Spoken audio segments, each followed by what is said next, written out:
நான் வருகின்ற வழியிலே பார்த்தேன், மக்கள் வெள்ளத்தில் நீந்தி உங்களை வந்து சந்தித்திருக்கின்றேன். மக்களுடைய ஆரவார எழுச்சி வெற்றிக்கு அறிகுறி. கிராமத்திலே ஒரு பழமொழி சொல்லுவார்கள், விவசாயிகள் விளையும் பயிர் முளையிலே தெரியும் என்று சொல்வார்கள்.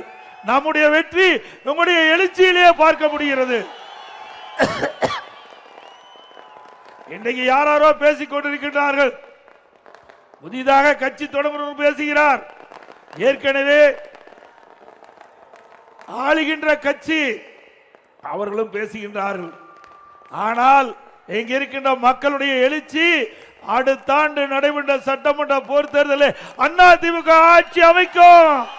அதிமுக கூட்டணி அதிக இடங்களில் வெற்றி பெற்று தனி பெரும்பான்மையோடு அதிமுக ஆட்சி அமைக்கும்.